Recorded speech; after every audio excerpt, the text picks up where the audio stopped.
Bueno,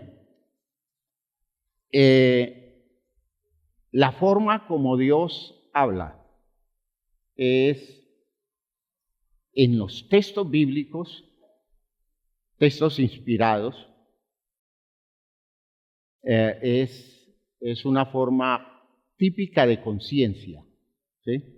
Forma típica de conciencia. Vaya usted a la página 2 del material.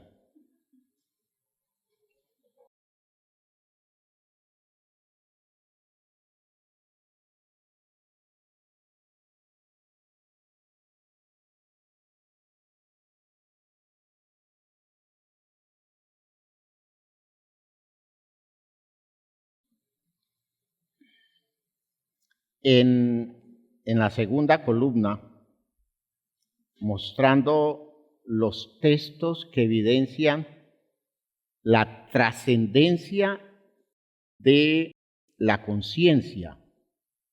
En la primera parte de esa idea,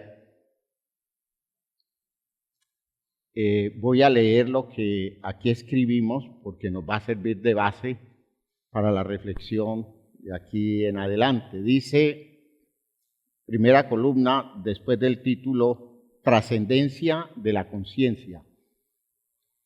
Recuerden que la idea es mostrar, evidenciar que la conciencia no comienza en nosotros. Entiendan, la conciencia no comienza en nosotros.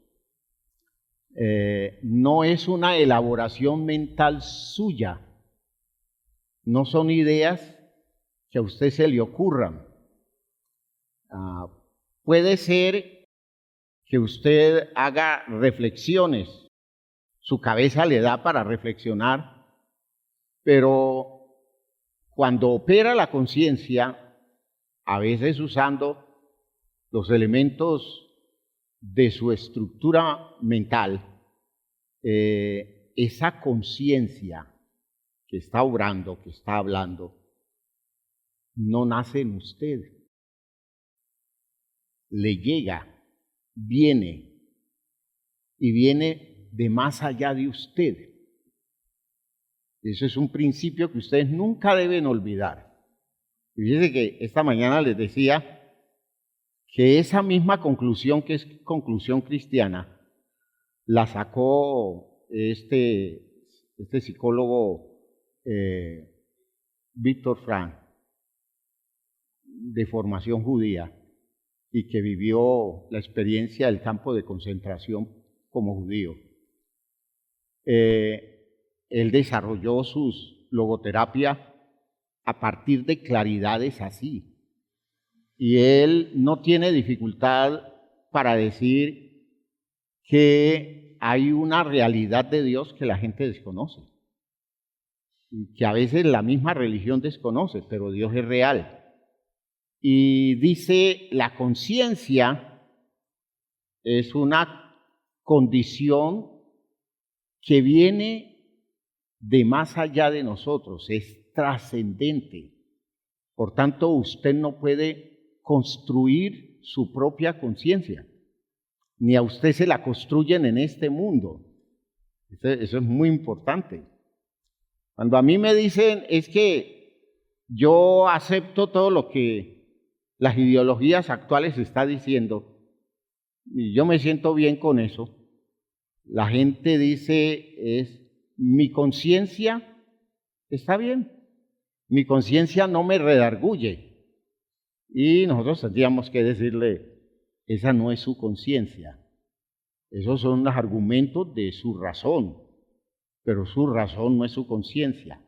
El gran problema suyo es que usted no tiene profundidad suficiente para escuchar a su propia conciencia. Y por esa razón, usted juzga como conciencia los argumentos que a usted se le ocurren o que a usted le han enseñado. Por allí no es. Por allí no es. La conciencia es trascendente. Postulado de la logoterapia. Postulado de la logoterapia. La conciencia es trascendente. ¿Ya? Y por eso, terapéuticamente, muchas veces lo mejor que se puede hacer con una persona es exponerla a su propia conciencia, a que escuche la voz de su conciencia hablándole acerca de todos sus sinsentidos. Y se sorprenderá la persona al descubrir que esa voz no le dice es que la vida no tiene sentido. Esa voz le dice reacciona, reacciona, porque tú tienes un sentido de vida que desconoces, ¿ya? Y lo va a espolonear y lo va a presionar a que crezca en su claridad. La conciencia es una herramienta terapéutica, ¿no? Fíjese que es una herramienta terapéutica. Yo no se lo tengo que decir, que se lo diga a su conciencia. ¿Ve? Que se lo diga a su conciencia. Y ya con eso está expuesto a los juicios más agresivos de la vida. Porque le está hablando algo que no es él mismo o que no es ella misma. Le está hablando una voz que viene de más allá. ¿Ya? Muy importante. Entonces, leamos esa idea. El profundo origen de la conciencia en el hombre y su forma de interpelarlo y hablarle, nos deja ver que la conciencia es algo diferente a la persona misma. Es una condición que lo trasciende. De otra forma dicho, la conciencia es una estructura inteligente que llega al hombre viniendo de más allá de él y se expresa usando la herramienta psíquica de la persona, porque no hay por donde más podamos percibir nosotros que por nuestras habilidades psíquicas, por nuestra condición mental, ¿ya? Pero esa voz, ese mensaje, esa demanda, exigencia, no comienza en nosotros, viene de más allá. Solo así se podrá entender que mi encuentro con la conciencia es un auténtico diálogo. ¿Qué hay en un diálogo? ¿Ya? El encuentro de dos argumentos, de dos razones por lo menos, que están enfrentándose. Es un verdadero o auténtico diálogo y no un monólogo donde yo termino confrontado por mí mismo. Y ese es el sentimiento que nosotros tenemos. Nosotros decimos, es que yo me dije a mí mismo. Y puede ser que en alguna ocasión sí, pero frente a demandas extremas de la vida, nosotros no somos capaces de decirnos las cosas que tenemos que decirnos y tenemos que aceptar que otro dentro de nosotros nos está interpelando. Gloria a Dios por eso. Gloria a Dios por eso, porque esa es la forma de garantizar la objetividad. ¿Ya? Recuerden ustedes al Señor Jesucristo diciendo, es que yo no doy testimonio de mí mismo. Otro es el que da testimonio de mí. ¿Ya? Porque si yo testificara de mí mismo, mi testimonio no sería válido. Y él termina diciendo, el Padre es el que da testimonio de mí. ¿Y desde dónde el Padre da testimonio de él? Desde el interior de él. Aleluya, aleluya. ¿Y cuál es el testimonio que Dios está dando de la vida suya? ¿Qué dice Dios de mí? En esta experiencia de mi vida, en este tiempo, ¿qué me dice Dios? Testificando acerca de mi vida. De pronto no será una pastoral larga, una tremenda amonestación, o será la confirmación que Él hace de mi condición de vida totalmente alineada con su voluntad. ¿Ven ustedes? La conciencia es trascendente. Por la conciencia, el hombre descubre una ley que él no se da a sí mismo y que debe obedecer, entendiendo que su voz llega oportunamente a los oídos de su corazón, invitándolo a hacer las cosas correctamente, superando el mal. ¿Ya? Es enfrentando el mal, como la conciencia hace su trabajo más elegante. Porque es que la conciencia no se origina en la mente perturbada mía. La conciencia se origina en las virtudes maravillosas y buenas de Dios. Aleluya. La conciencia viene de Dios. Y eso hace que cuando estamos frente al mal, la conciencia se expresa con eficacia. Porque la conciencia nuestra no resiste el mal. Y gloria a Dios por eso. No resiste el mal. Y la conciencia se revuelca. Y la conciencia reclama. Y la conciencia habla duro. Y quisiéramos colocarle un trapo en la boca para que no hablara tanto, pero ella habla, nos acosa, nos presiona. Y eso hace que nos enfrentemos al mal y no desmayemos hasta vencerlo, porque ella está hablando continuamente, ella está reaccionando siempre. ¿Ya? Digamos que la persona registra en su corazón la ley escrita por Dios, una ley cuya obediencia le aporta dignidad y que será la base del juicio al que será sometido. Así que la conciencia es el lugar íntimo y sagrado dentro del hombre, donde la persona tiene el encuentro a solas con Dios, que deja oír su voz desde la profundidad existencial de la criatura, el texto que leía la hermana Elizabeth. Entonces, cuando uno mira los textos donde un ser humano se ve interpelado, uno descubre esa perspectiva objetiva de la experiencia subjetiva. Es decir, hablo de algo que me ha pasado, que no se origina en mí, pero que yo lo he vivido. ¿Ya? Dice en el Salmo 16, 7. Salmo 16, 7.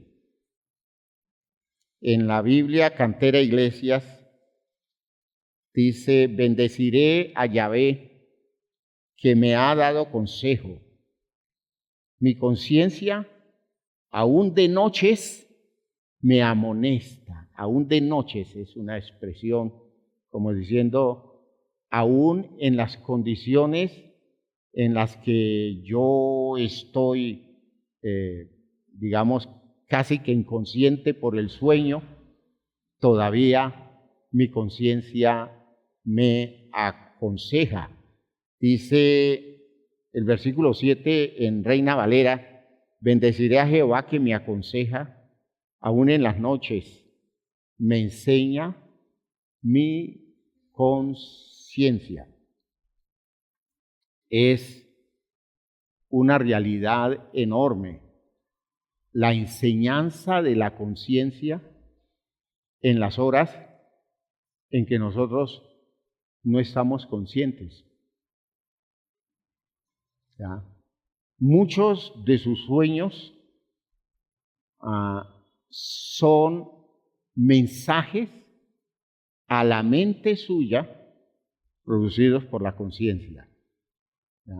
Es como demandas que se le están haciendo a la vida, adornadas con las imágenes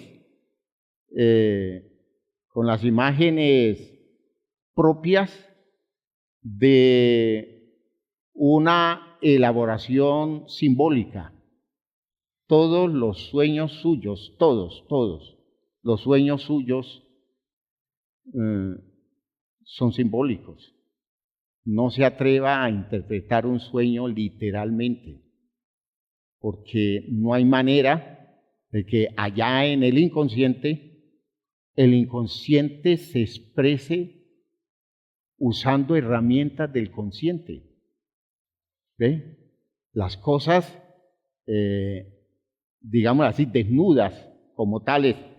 El dicho objetivo suyo es consciente. Eso es consciente. De modo que cuando el inconsciente le hable a usted, tiene que buscar figuras que lo aproximen a la idea que quiere enseñar. Y sucede que el inconsciente es territorio de su conciencia. Ese término que estoy usando no para hablar de su consciente, sino de su conciencia. No confunda. La conciencia no siempre es consciente, porque no tiene a veces acceso a la vida consciente suya, porque usted está muy distraído, usted está muy metido en otros cuentos. Usted está rodeado de un ambiente de algarabía, donde usted no escucha nada, porque está metido muy en su mundo. Y entonces, ¿qué es lo que hace la conciencia? Dice, ¿yo cómo le hablo a este tipo? ¿Cómo hago para tratar con esta señora? ¿Cómo me le meto a la vida? Entonces utiliza el tiempo en que usted no está consciente. Usted está dormido, desconectado, y dice la conciencia, usemos lo que tenemos. Y lo que tiene es un territorio inconsciente, generoso en imágenes, amplio en posibilidades para representar cosas significativas. Y entonces habla a través de un sueño. Y ese sueño, el mensaje de ese sueño, que es un mensaje desde el inconsciente, en ese sueño la conciencia está diciendo lo suyo. Y eso es lo que dice aquí el salmista. Aún en la noche, en las noches, me enseña mi conciencia, ¿ya? En las noches me enseña mi conciencia, ¿ya? Demostrando que la conciencia no tiene que ver con el recurso mental mío, sino que la conciencia se vale de lo que tiene, de lo poquito que tiene.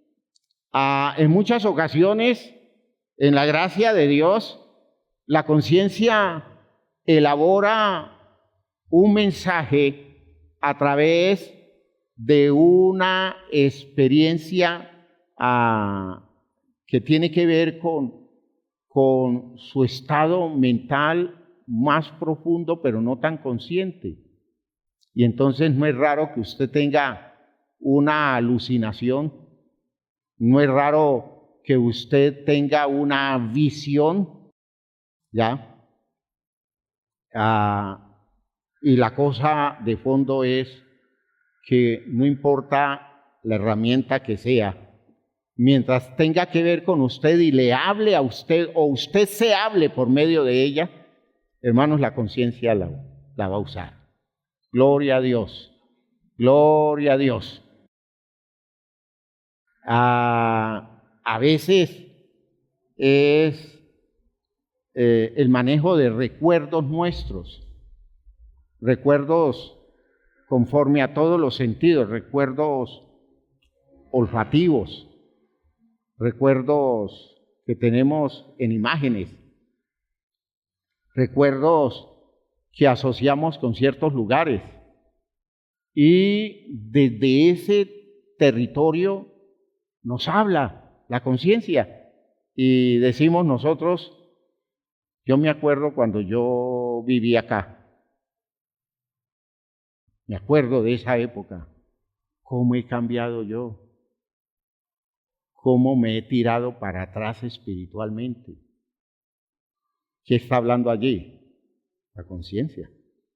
La conciencia, ¿ya? Está usando todo lo que tiene a su alcance En el Salmo 51, en lo que sigue allí, a las expresiones del Salmo 51 en el versículo 8 y el versículo 12, el salmista se ha visto interpelado por Dios, se ha visto confrontado con las razones de Dios y por eso según la Biblia latinoamericana dice, mas tú, en el versículo 8, tú quieres rectitud de corazón. Es decir, tú me has mostrado, me has convencido que tú no me aceptas con estas elaboraciones torcidas de mi vida, con estas posturas equivocadas en lo más profundo de mí. La gente no se está dando cuenta, pero yo siento, oiga bien, yo percibo que a ti te disgusta. ¿Cómo hace él para decir cuando nadie le está diciendo nada? ¿Ya? Él dice, porque tú amas, según el Reina Valera, tú amas la verdad en lo íntimo, ¿sí? He aquí tú amas la verdad en lo íntimo.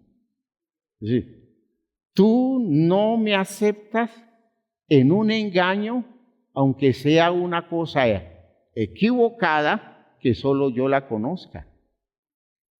Lo íntimo. Es decir, ¿cómo se ve confrontado un ser humano desde su intimidad? Para decir, es que a ti no te gustan las acciones equivocadas mías, aunque nadie las conozca. ¿Cómo hizo él para saber eso? Su conciencia. Su conciencia. Su conciencia le desnudó que Dios no lo acepta, a pesar de que todo el mundo le diga que está bien. A pesar de que toda la gente lo aplauda y diga, usted es una gran persona. Y cuando lo ven en la iglesia y lo ven orando, dice, es que usted es un hombre muy consagrado, usted es una mujer muy consagrada. La persona dice para sus adentros, sí, a todos los puedo engañar, a todos los puedo convencer, pero tú no, porque yo siento que tú estás molesto. ¿Quién le dijo eso? ¿Qué le evidencia eso? Si no es su propia conciencia. Gloria a Dios. Fíjense que ese texto es muy claro. Tú amas la verdad en lo íntimo y en lo secreto, dice él, me has hecho comprender sabiduría. Es decir, sin que nadie se dé cuenta, yo he tenido que aprender cosas de ti, o he tenido que aprender cosas en la vida, haciéndome replanteamientos, porque tú desnudas mis hierros. ¿A qué se está refiriendo? A la conciencia. Espero que a usted le haya pasado alguna vez así. Y que usted pueda decir, oiga, sí, mi conciencia me ha dicho cosas. Porque no es justo que usted permanezca plano y dígame, a mí nada me toca, a mí nada me molesta, a mí nada me incomoda, yo no siento remordimientos de conciencia. Cuando usted habla así, usted podrá decir, es que yo soy muy fuerte. No, lo que le está diciendo usted acerca de usted, es que usted no ha escuchado su propia conciencia, no tiene experiencias con su conciencia. Y que Dios lo guarde de eso, o que Dios lo libere de eso y ponga a la conciencia en usted a expresarse y que usted pueda percibir su mensaje para que pueda comenzar a construir su vida espiritual como debe ser. Escuche bien esto, escuche esto.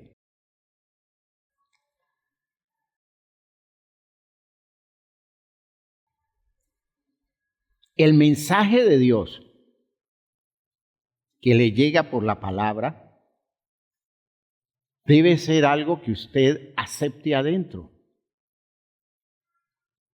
Y usted puede rechazar ese mensaje si usted no tiene una conciencia que lo esté presionando y lo esté colocando de frente a ese mensaje que está escuchando. Y que usted pueda decir, Dios me habló, el pastor predicó y Dios me habló, eso fue todo para mí. Eso lo puede decir por efecto de su conciencia, no por otra razón. ¿Me están oyendo, hermanos míos? Es por eso que lo puede decir. No es que usted se volvió de un momento a otro la persona más sincera con usted mismo. No. Es una confrontación interna que no pudo evitar. ¿Y por qué no la pudo evitar? Porque desde adentro le están hablando, no el mensaje de afuera que llegó. Es el mensaje de adentro que está ya presionando y diciéndolo, no te evadas. En este momento le estará diciendo a alguno, no te hagas el dormido. No te vayas a dormir, porque lo que estás escuchando es lo que tú necesitas. ¿Me están oyendo, hermanos? Es eso, es la conciencia. Es la conciencia la que está operando a través de ese interior suyo que está siendo expuesto a la palabra. Por eso, cuando la gente muestra esa dureza, esa resistencia, está indicando una pobre conciencia, porque no tiene ayuda desde el interior para reaccionar como debe ser. ¿Ya? Esa gente que escucha el mensaje y nunca se ve tocado por el mensaje. Quiere decir que su conciencia no está actuando. ¿Ya? Si usted está en un culto y su conciencia está viva y usted se está distrayendo con el celular, su conciencia le habla. Le dice, ¿no te da pena? Mira el hermano allí al lado, cómo te está haciendo caras. Y tú tan tranquilo jugando con el celular. ¿Tú qué haces en la iglesia si no quieres prestar atención? Solo en estructuras muy infantiles no pasa nada, porque allí la conciencia no habla. ¿Me están oyendo, hermanos? La conciencia no habla en estructuras infantiles. Ese es el miedo de relacionarse usted con alguien muy infantil, mayor de edad física, pero muy infantil. ¿Por qué? Porque no tiene una conciencia activa. Es elemental. Y nada le molesta en cuanto a remordimientos, en cuanto a sentirse afectado. Por ejemplo, el hecho de que usted esté diciendo una mentira y su conciencia esté activa. Si usted está diciendo una mentira, su conciencia lo está atormentando, claro. Claro, le está diciendo no. Y por eso cuando usted pasa por un detector de mentiras, no puede evitar los cambios del ritmo cardíaco, las tensiones musculares, porque su conciencia no le da paz. Si usted es una estructura infantil, usted pasa el detector de mentiras. ¿Por qué lo pasa? Porque usted ni le va ni le viene. Porque no hay nada por dentro que lo esté presionando, hermano. Lo que nos ayuda a mejorar es lo que desde dentro de nosotros nos presiona. No es lo de afuera, es lo de adentro. ¿Ya? Muchos de los aspectos que en psicología, en psiquiatría, en psicología, se definen como el superyo, manejado por la psicología de Freud. ¿Ya? Muchas de las cosas en sí realmente tienen que ver con la conciencia. Y el hecho de que sean nuestros padres quienes nos hayan llevado a meternos a esas demandas profundas dentro de nosotros. Insisto, lo que dije esta mañana, un papá y una mamá son muy buenos guías para llevar a sus hijos a profundizar y a veces desde muy temprano en la vida. Y por eso asociamos esa experiencia y esa manifestación de la conciencia con la memoria del papá o de la mamá que fue quien nos condujo hacia esa visión exigente que nosotros anteriormente la tomábamos como cosa de poca importancia. ¿Sí? Ojo, es la conciencia. Esa condición, hermanos, es una cosa que no duerme. Eso no descansa. Y si pudiéramos estar tan sensibles a ella, aprenderíamos de la vida muchas cosas solo por el hecho de ser confrontados con nuestra propia conciencia. Observen ustedes que en el texto del versículo 12, cuando él dice, Isaías 51, 12,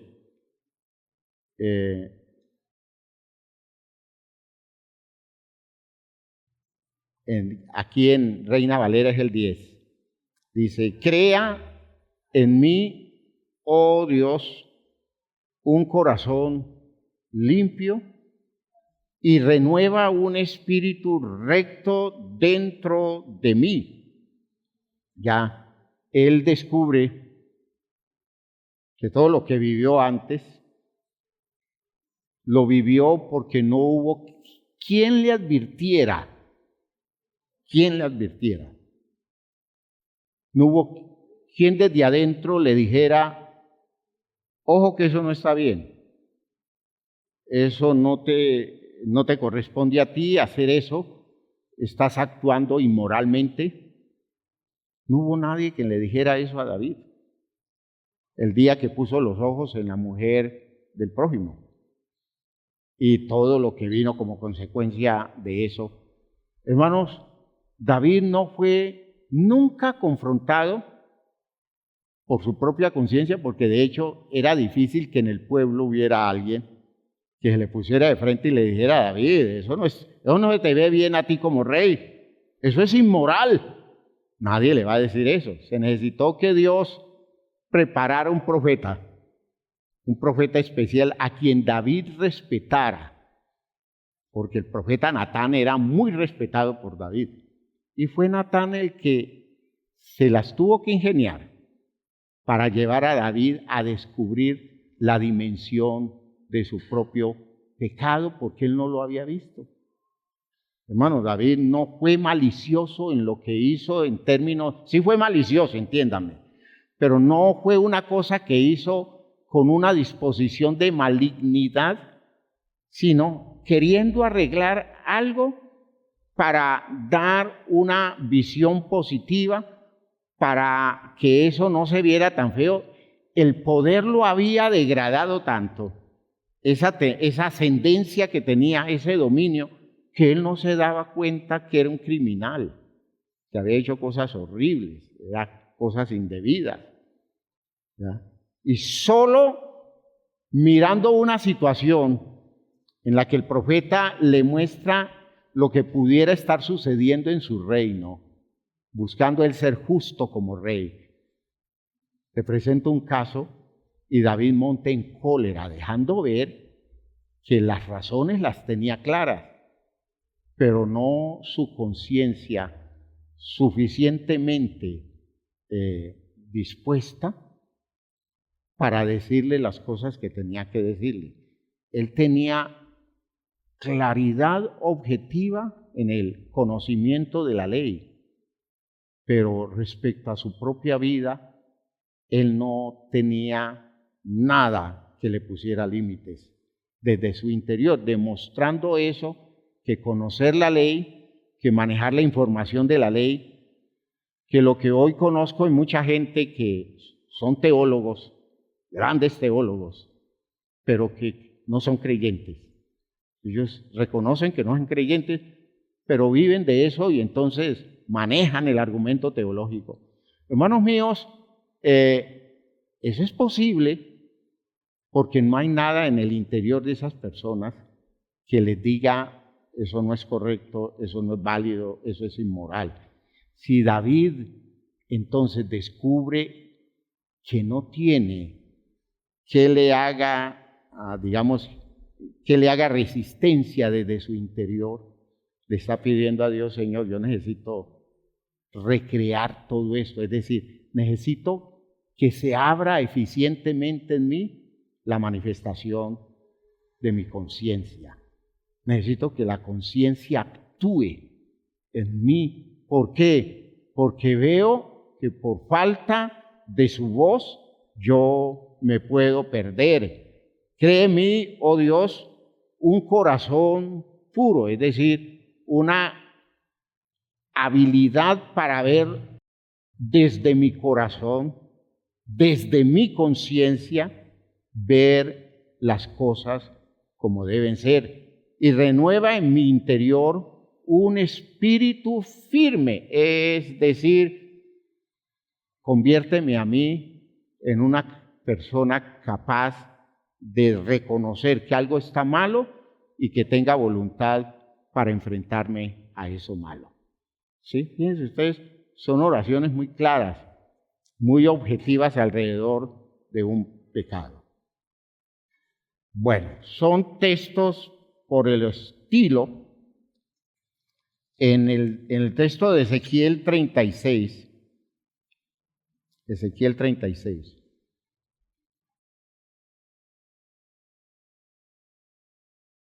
Es el enfoque que hace Ezequiel del nuevo pacto. Fíjense que nosotros vimos el nuevo pacto en la perspectiva ¿de quién? Esta mañana.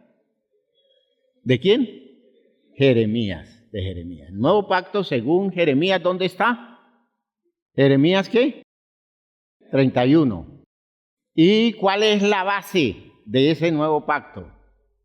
Que la ley está acá. Fíjense que ese texto nosotros lo hemos discursado muchas veces. Y es muy difícil que la gente religiosamente entienda que no es una palabra que se aprende, no es un discurso que se asimila y se memoriza. Es una voz viva, vigente, es una ley que está en forma vigente hablándome desde mi interior.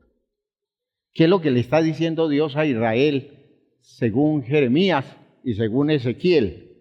Dios les está diciendo, yo voy a llevarlos a una experiencia espiritual superior. Es decir, los voy a inducir a una maduración, a una profundización, para que ustedes por fin puedan escuchar mi palabra desde el interior de sus propias vidas. Ese nuevo pacto se da en una forma ideal en la iglesia, en el cristianismo. ¿Ya? Por eso cuando Jesús le dice a la mujer samaritana, mujer, ha llegado la hora, entienda, dice, va a llegar el día y la hora es hoy, de que los verdaderos adoradores van a adorar al Padre en espíritu y en verdad. No es una adoración externa, no es un culto externo, es una experiencia profunda. A eso se está refiriendo Jesús. Dice él, porque el Padre tales adoradores busca que le adoren. Se tiene que llegar a ese nivel de experiencia para vivir un cristianismo eficiente, un cristianismo de victoria. Que la voz de Dios, que la palabra de Dios, que las razones de Dios se estén expresando desde dentro de usted y que eso que usted recibe desde afuera tenga confirmación desde adentro. ¿Me está entendiendo? Cuando eso lo puede dar usted, entonces usted está haciendo el auténtico culto. Porque el culto es aquel que se sustenta en la voz de la conciencia. ¿Sí? Mire cómo lo dice Ezequiel. Ezequiel 36. Ezequiel 36. A partir del versículo 25. Allí lo tengo en una versión, pero quiero que lo leamos en el texto Reina Valera. Dice: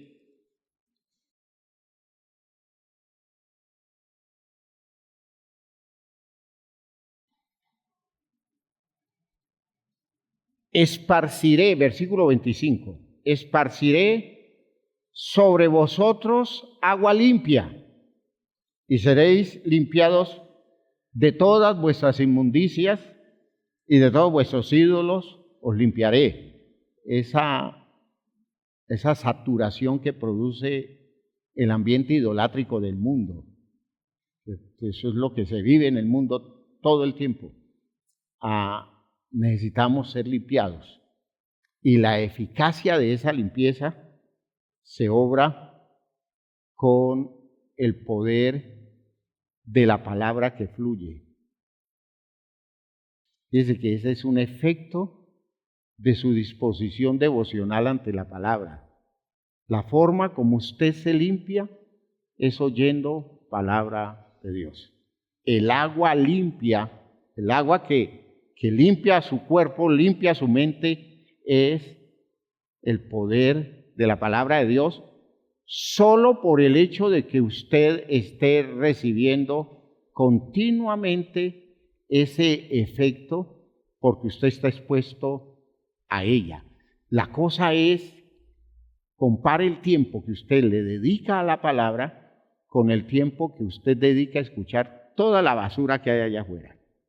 Y lo digo desde lo que escuchamos por televisión, por las redes sociales, y las cosas que escuchamos aún en los ambientes laborales nuestros. Yo les aseguro que son cosas muy contaminantes, perturbadoras, y la forma de limpiarnos es a través de la palabra. Pero miren que el asunto es más profundo. Os daré corazón nuevo y pondré espíritu nuevo dentro de vosotros, y quitaré de vuestra carne. Mire cuál es el corazón nuevo. Quitaré de vuestra carne el corazón de piedra. ¿Qué quiere decir corazón de piedra? ¿A qué se les aproxima la idea de un corazón de piedra? Que usted tenga ya dentro un corazón de piedra. ¿Qué quiere decir? Duro. ¿Qué más? Insensible. ¿No es cierto? ¿Ya? Incapaz de reaccionar. ¿Me entiende? ¿Qué quiere decir eso? Está hablando de conciencia. Aquí está hablando de conciencia. Ese corazón allí es conciencia. Una conciencia que no se expresa porque no hay forma de percibir su mensaje. Ese es un corazón de piedra. Y decimos que tiene un corazón duro porque no reacciona a nada.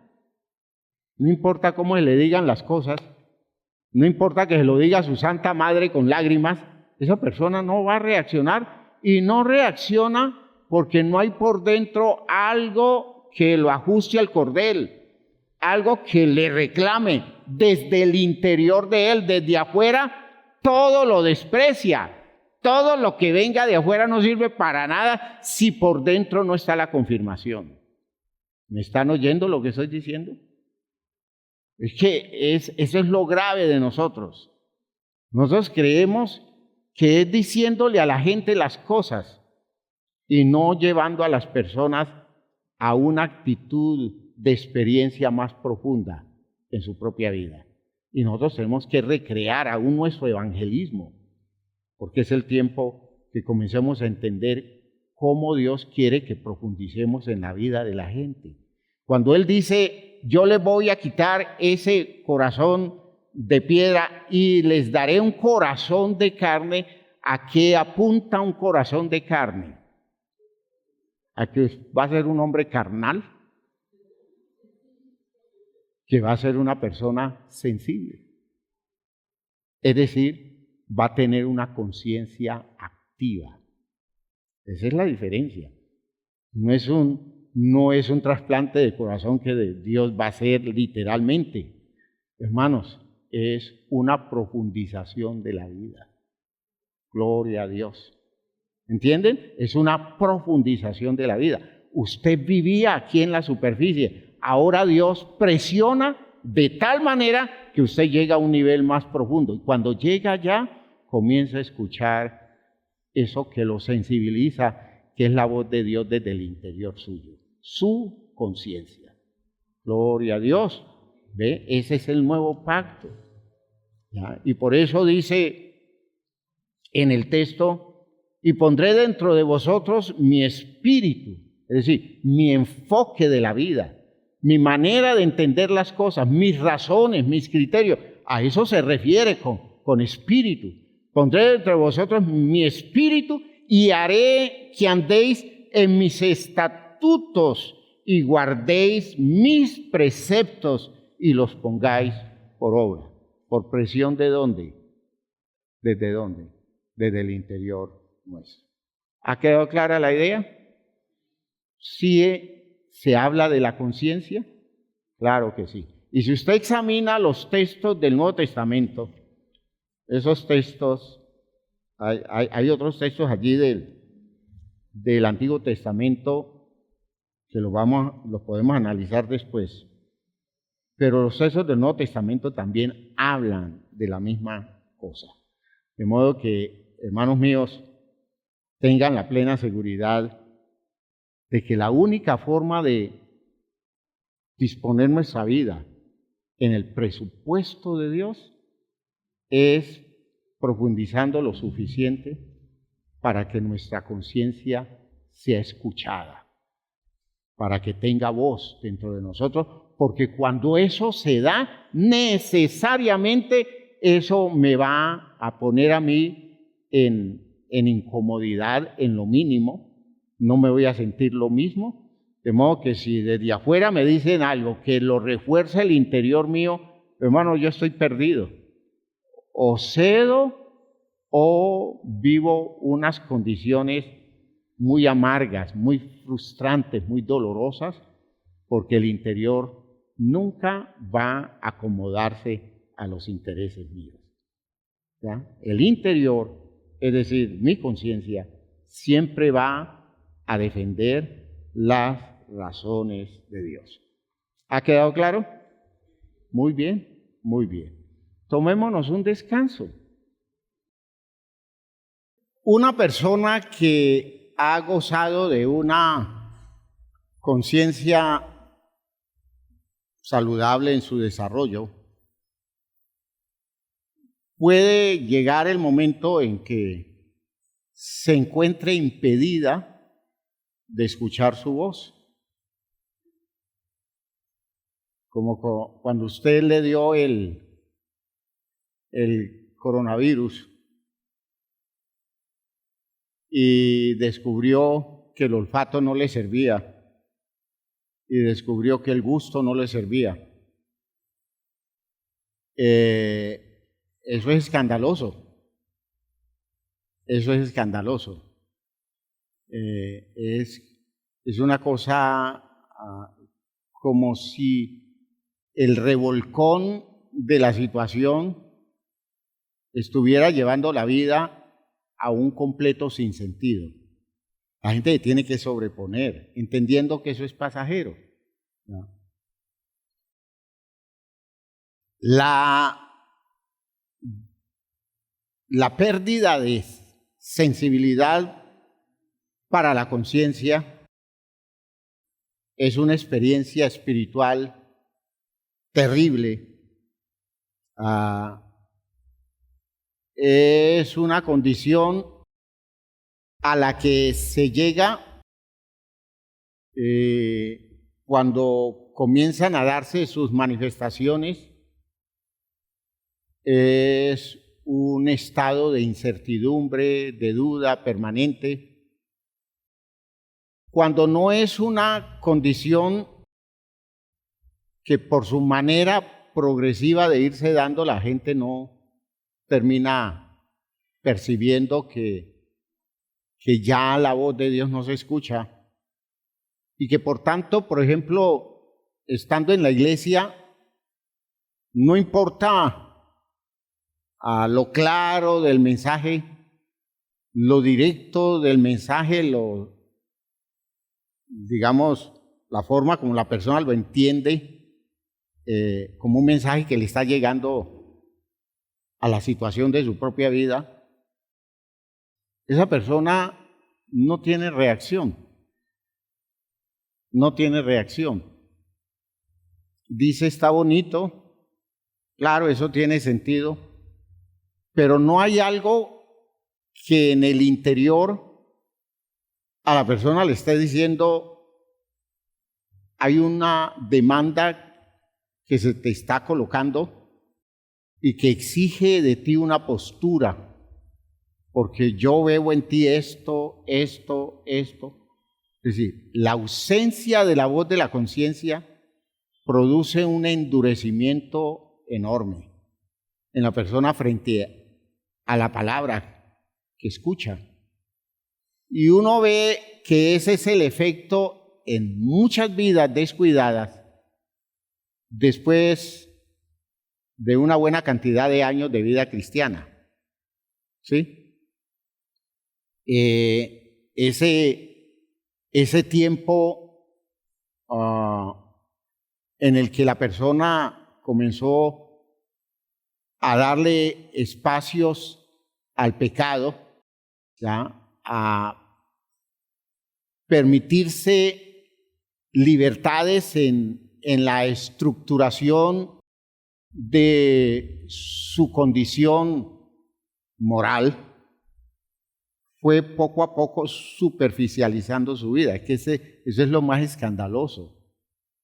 Es que alguien que llegó hasta Honduras de la experiencia espiritual, hoy tenga un nivel de vivencia tan extremadamente superficial que ya la voz de Dios, es decir, la voz de su conciencia, no la escucha.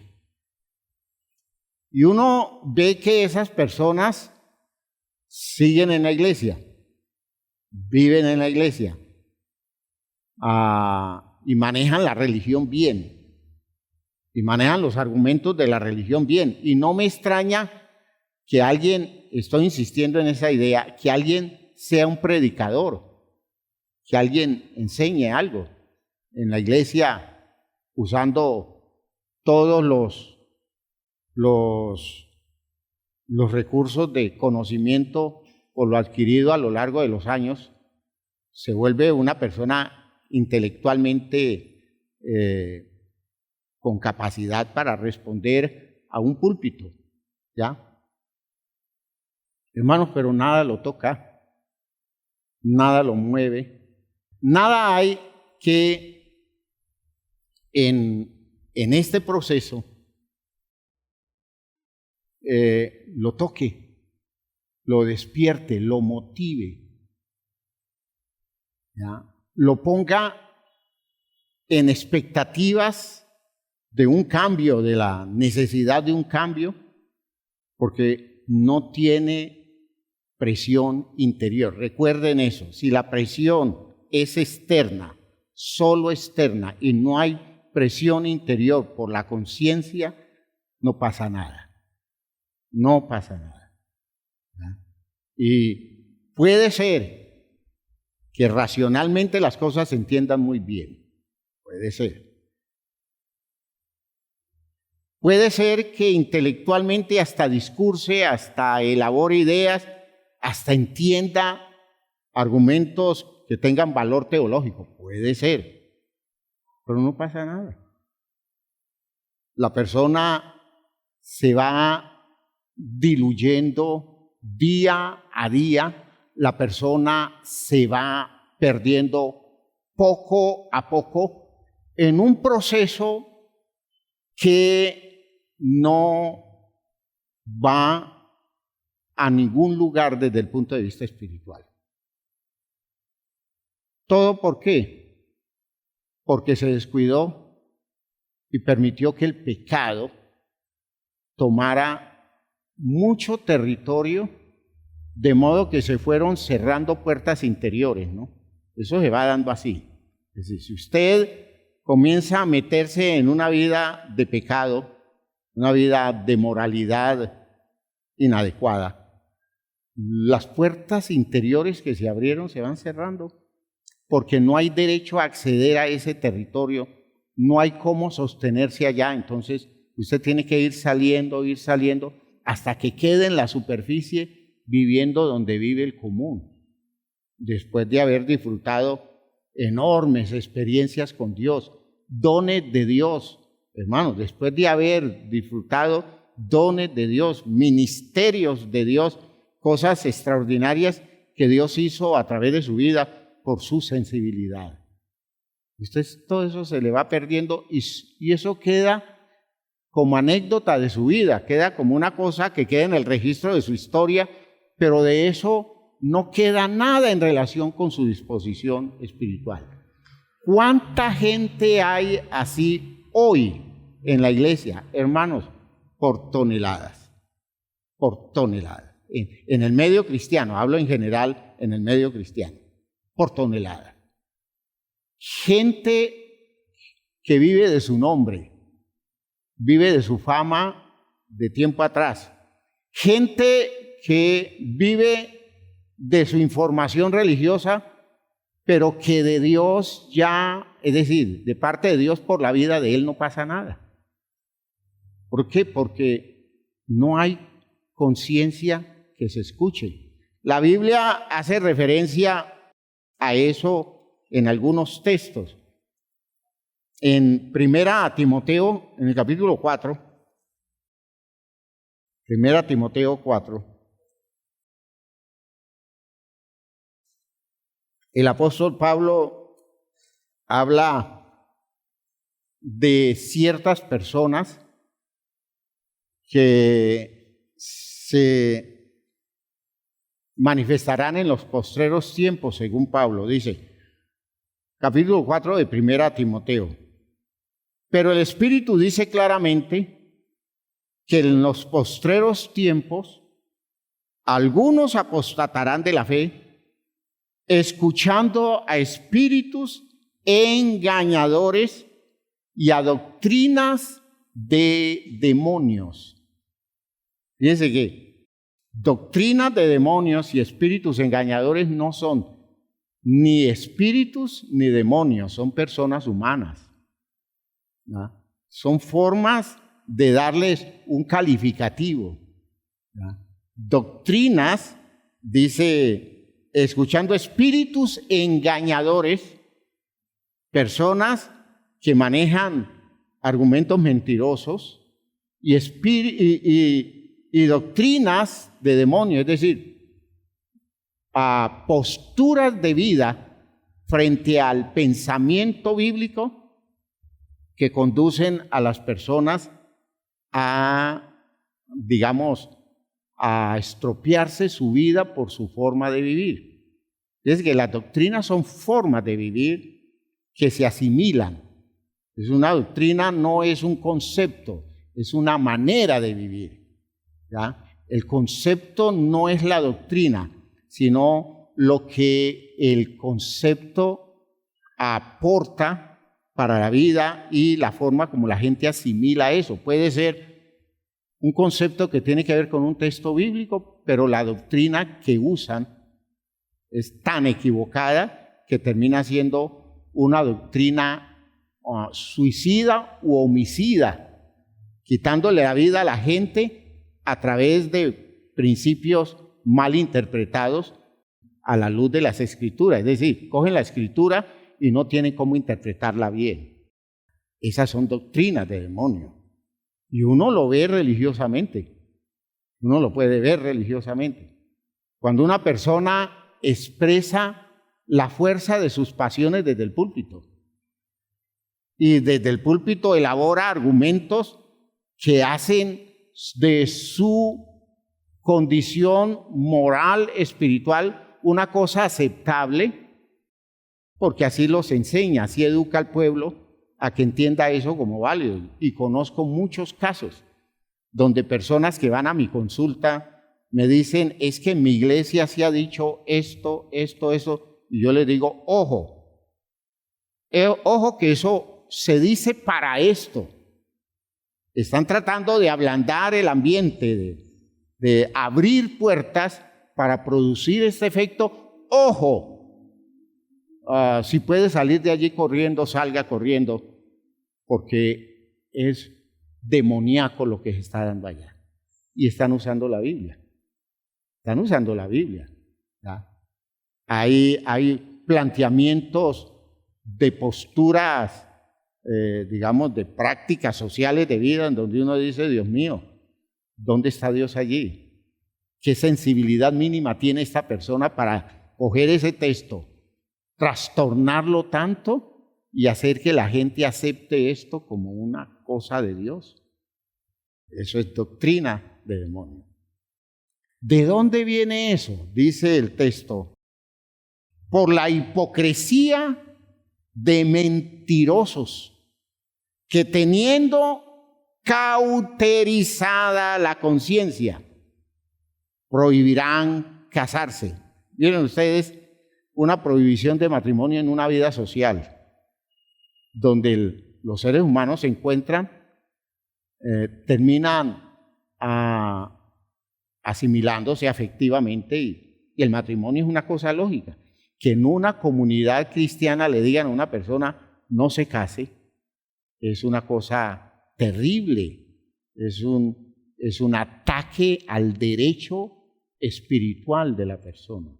Prohibirán casarse y mandarán abstenerse de alimentos que Dios creó para que con acción de gracias participasen de ellos los creyentes y los que han conocido la verdad.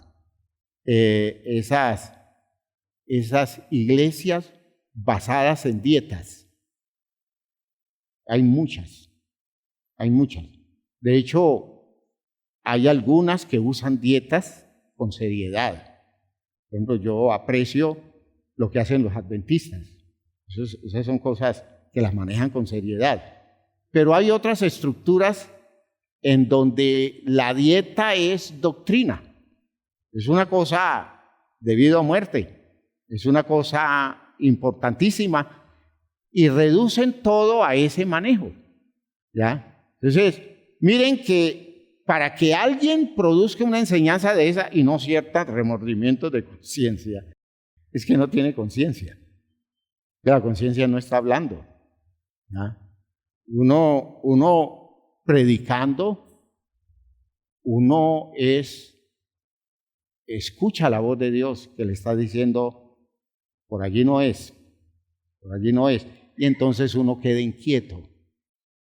Eso me ha pasado, uno queda inquieto, porque yo lo veía así, en el estudio que hice lo vi así, y algo me dice a mí, y estoy predicando, y algo me dice a mí, no es la dirección exacta esa que le estás dando, necesitas corregir, y entonces me obliga, porque es una cosa que me perturba, y me perturba tanto que me quita el sueño, y me obliga rápido a estar buscando la claridad que necesito, y entonces descubro que es un detallecito que es necesario decírselo a la iglesia, porque si no la iglesia me lo va a entender de otra manera.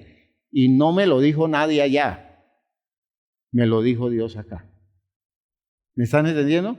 Me habló por mi conciencia, porque el crítico más fuerte de mis mensajes es mi propia conciencia, ¿ya? Porque tengo que enfrentarme al hecho de que no puedo evitar que Dios lance su juicio respecto de lo que yo estoy haciendo.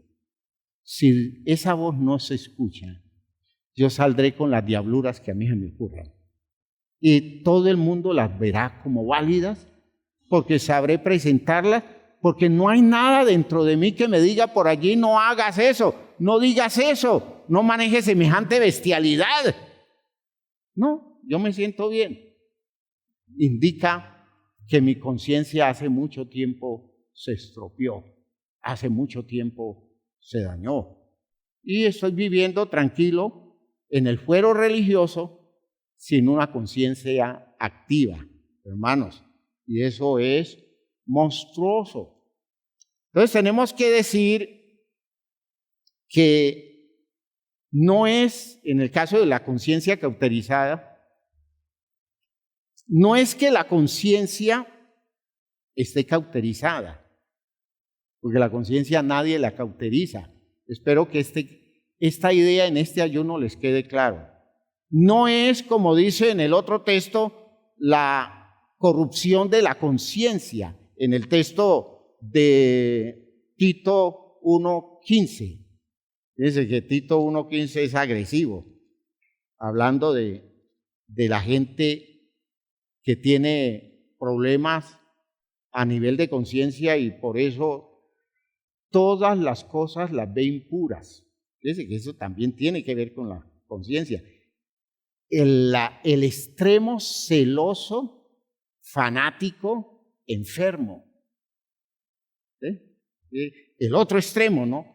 Este es el extremo liberal, el extremo de apertura a cualquier cosa. Acá es el extremo celoso, pero con un celo desbordado a través de doctrinas que nada tienen que ver con lo que bíblicamente Dios dice. Miren que en Tito dice, en el capítulo 1,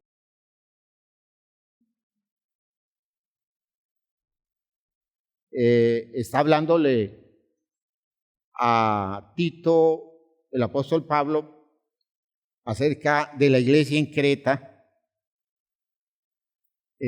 y está diciendo cosas que se dice de los cretenses, ¿ya? En el versículo 12 dice, uno de ellos, su propio profeta, dijo, los cretenses siempre mentirosos, malas bestias, glotones, ociosos. ¡Qué piropo! ¿No les parece hermoso ese piropo? ¿No? Siempre mentirosos, malas bestias, glotones, ociosos. Es decir, esos cretenses están en un grado de desubicación terrible. Este testimonio, dice Pablo, miren cómo dice Pablo, este testimonio es verdadero. Es decir, los cretenses tienen su desubicación. Por tanto, repréndelos duramente para que sean sanos en la fe, no atendiendo a fábulas judaicas ni a mandamientos de hombres que se apartan de la verdad. Y dice él, todas las cosas son puras para los puros, mas para los corrompidos e incrédulos nada les es puro, pues hasta su mente y su conciencia están corrompidas. ¿Qué tal? Entonces usted dice, la mente corrompida, está bien, pero una conciencia corrompida, no. La conciencia no está corrompida, porque ella no se corrompe.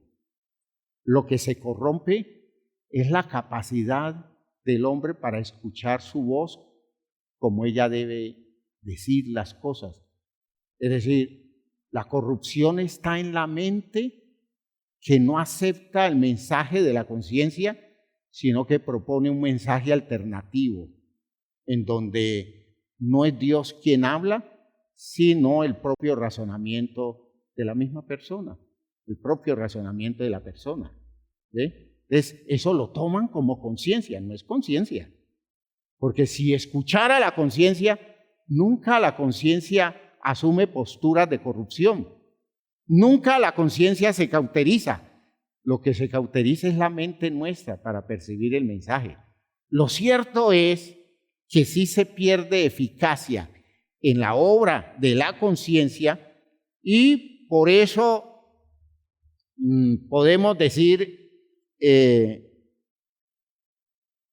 el texto, voy a leer de la página 4 unos apartes. Después del título Conciencia estorbada para que su voz sea escuchada, voy a leer el segundo párrafo. Dice, no tener la sensibilidad para escuchar a la conciencia es el resultado de una vida a la que se le negó el derecho de conocer las razones supremas para las cuales fue creada, y guiada equivocadamente se redujo su perspectiva existencial al logro de los intereses simples de este mundo. Fíjense ustedes que una persona que está concentrada en lograr metas en este mundo sin prestarle atención a la dimensión trascendente del llamado de Dios, que es para vida eterna, esa distracción que lo ubica solo detrás de esos objetivos en esta vida, van superficializando la vida y le van quitando a la persona capacidad para percibir su propia conciencia. ¿Ve? Se mete tanto en el cuento del logro temporal que se olvida de el llamado a la eternidad que Dios le hace. De hecho, uno ve mucha gente así, metidos en el cuento del día a día, dedicados a sus programas, a sus actividades, a su formación, al uso de los criterios de su capacidad para lograr metas, y ellos no tienen tiempo para pensar en lo que viene después, porque no lo piensan. Son personas que no están pensando en eso. Y no les vaya a hablar de eso, porque entonces se ofenden y se molestan, porque es como si se les colocara una información contrastando con sus expectativas y los ofende. Enormemente ofendidos se ven, ¿ya? Como las personas que a mí me han dicho en muchas ocasiones, pastor, es que la vida no es solo religión. ¿Usted cree que yo le estoy diciendo eso? No. Lo que pasa es que si usted hace de la vida algo en donde usted se olvida del sentido eterno de su existencia, usted va a perder recursos de Dios para poder interpretar cada momento de su vida. Porque los momentos de su vida no se interpretan en función del logro que usted está buscando. Los momentos de su vida se deben interpretar en función del plan eterno que tiene Dios para la vida suya. Si usted pierde esa perspectiva, pierde el camino. Y lo que usted interpreta de allí en adelante estará desajustado, se superficializará su vida y cada día su conciencia tendrá menos espacio. La voz de la conciencia en un panorama así no tiene sentido.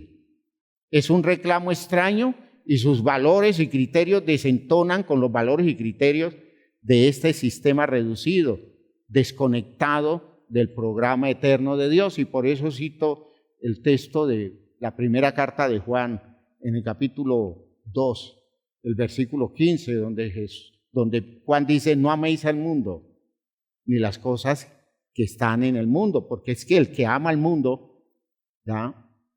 El amor del Padre no está en él. Es decir, ¿cuál es el amor del Padre? ¿Cuál es el amor del Padre? ¿Qué es lo que nos indica que Dios nos ama? Que Él no nos suelta, que Él nos habla siempre, que Él nos busca, que Él nos llama, que Él nos pega un grito, que Él nos advierte, que Él nos consuela, que Él nos da esperanza. El amor del Padre es un hecho grandioso en la experiencia nuestra. Y si yo estoy dedicado a esos menesteres del mundo, a todo lo que hay en el mundo, como dice el texto a continuación, porque todo lo que hay en el mundo, ¿qué es? Los deseos de los ojos, los deseos de la carne y la vanagloria de la vida. En ese texto que les coloco allí, dice cosas interesantes en su enfoque, el enfoque de esa versión. ¿Cómo lo dice allí? La codicia de la carne, la codicia de los ojos y la arrogancia del éxito. Arrogancia del éxito, qué manera más bien dicha. Todo eso que corresponde al mundo no tiene que ver con Dios. Y por eso al final dice, y el mundo pasa. Eso está en el mundo, no tiene que ver con Dios. Y el mundo pasa y sus deseos, porque todo lo que se relaciona con lo del mundo es una cosa circunstancial que pierde vigencia al poco tiempo. Usted se afana por algo que mañana no va a tener importancia. ¿Ya? Hay muchas cosas que usted hasta hizo esfuerzos con sacrificios para conseguirlo, para que 2 o 3 años después usted tenga que meterlo por allá refundido, porque no tiene ningún valor. Porque eso es efímero, su lugar en la vida. Y eso es el mundo. Usted puede estar luchando por metas extraordinarias y conseguirlas, y 20 años después estará descubriendo que sus metas no valieron la pena, porque de fondo está tan vacío como siempre lo ha estado. No resolvió nada y perdió mucho. ¿Ya? El mundo pasa y sus deseos, pero el que hace ¿qué? La voluntad de Dios, ¿qué? Permanece para siempre. Esa es la distancia. Por eso la conciencia pierde vigencia. ¿Qué le va a decir a una persona que está pensando en lo inmediato? Ahora, hermanos,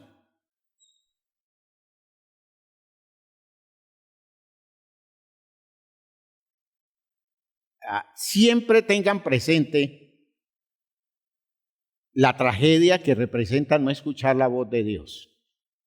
Leamos el párrafo de la segunda columna, página 4, y el penúltimo párrafo. La desgracia nuestra es que si hoy no escuchamos su voz advirtiéndonos, de todas formas ella mañana lo dirá para juzgarnos y que tengamos que reconocer que ella siempre tuvo la razón, hablando de la conciencia. Hoy estamos sordos y ciegos ante los recursos que Dios nos provisionó al entregarnos esta herramienta de comunicación directa con Él, y todo esto por la acción tendenciosa y maliciosa de los manejadores de este mundo que nos han entorpecido para que su expresión no la captemos. Y finalmente quiero citarles este texto de 2 Corintios 4, 1 al 6. No lo vamos a estudiar, pero se lo voy a citar para concluir con esta idea. Ya estamos terminando, hermanos míos. Estamos terminando y usted ha sido un hombre o una mujer victoriosa hoy. Segunda a los Corintios, capítulo 4. Oigan este texto. Muy interesante el enfoque que le da Pablo. Por lo cual, teniendo nosotros este ministerio, está hablando con los líderes, según la misericordia que hemos recibido, no desmayamos. Antes bien, fíjense ustedes, poder de conciencia. Antes bien, renunciamos a lo oculto y vergonzoso, no andando con astucia ni adulterando la palabra de Dios, sino por la manifestación de la verdad, recomendándonos a toda conciencia humana delante de Dios. Es decir, nos comportamos en la forma irreprochable. De modo que desde el enfoque que nos quieran ver, tendrán que ver que lo nuestro es íntegro. ¿Ven? Interesante, ¿no? Dicen, no renunciamos a lo oculto y vergonzoso, porque no hay manera de esconderse. No hay manera de hacer cosas allá guardadas y pensar que no está pasando nada. Dice, renunciamos a lo oculto y vergonzoso, no andando con astucia. La astucia es el malicioso, ¿no? Que hace cosas para dar una imagen, pero de fondo está viviendo de otra manera. Ni adulterando la palabra de Dios. Es decir, yo no le cambio el sentido a la palabra para acomodarlo a mis intereses, sino que si la palabra me va a dar garrote a mí, que me lo dé directamente, porque así tengo que aclararle al pueblo la verdad de la palabra. Recomendándonos a toda conciencia humana delante de Dios, y dice él, pero si nuestro evangelio está encubierto, ese es lo triste de la historia, y todo tiene que ver con conciencia. Si nuestro evangelio está encubierto, entre los que se pierden está encubierto. Eso es un hecho. Y el problema es que se pierde. Es decir, podemos tener el mensaje más poderoso del mundo, que se pierde. Las razones maravillosas de Dios no le llegan. ¿Por qué? Porque la conciencia no les funciona. Y si no funciona la conciencia, se pierden. Espero que estén captando el drama que esto representa. Se pierden. Eso no importa cómo les hable uno. No importa cómo les explique usted. No importa cuánto se esfuerce en aconsejarlos. Si no los hemos trabajado para que profundicen su experiencia humana, se van a perder con todo lo que usted pueda darles. ¿Por qué? Porque ellos no pueden captar la sensibilidad de lo de Dios porque su conciencia no está funcionando. Fíjense ustedes que la imagen que se presenta aquí del elemento sensible de la conciencia no es audible, no son palabras, sino se muestra como una especie de sensibilidad para ver algo. Eso es lo que dice.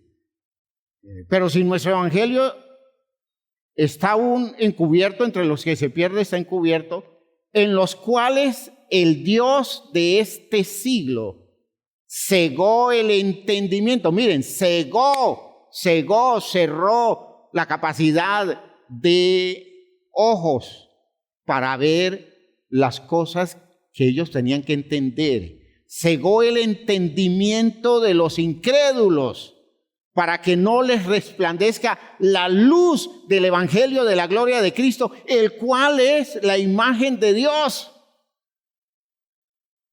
Porque no nos predicamos a nosotros mismos, sino a Jesucristo como Señor, y nosotros como vuestros siervos por amor de Jesús. Porque Dios, que mandó que de las tinieblas resplandeciese la luz, es el que ha resplandecido en nuestros corazones para la iluminación del conocimiento de la gloria de Dios en la faz de Jesucristo. ¡Qué cosa tan maravillosa! Ese versículo 6, ¿de qué está hablando? Está hablando de la conciencia que Dios ha despertado en nosotros. Porque Dios que mandó que de las tinieblas resplandeciese la luz, es el que resplandeció en nuestros corazones para iluminar el conocimiento de la gloria de Dios que resplandeció en el rostro de Jesús. Es decir, el que nos dio esa sensibilidad es Dios por la conciencia. Si usted la tiene, bienaventurado es. Si no la tiene, eso no importa qué hagamos. Si usted no profundiza, hermanos míos, se pierde. Se pierde. Que Dios lo guarde, que Dios me guarde. Porque perdernos podemos, cualquiera de nosotros. Cualquiera de nosotros podemos perder. Pero que Dios nos guarde. Que Dios nos dé la oportunidad de librarnos a tiempo, porque nuestra conciencia está vigente. Nuestra conciencia es poderosa, actuando y produciendo su efecto en nuestra vida. ¿Valió la pena el ayuno? ¿Esta claridad nos va a ayudar? Hay que orar mucho, hay que replantear patrones de vida y, hermanos míos, hay que permitirle a Dios que muestre su amor para con nosotros, liberándonos de todos los estorbos para que nuestra conciencia tenga vigencia en nosotros. Les pido el favor que se pongan de pie.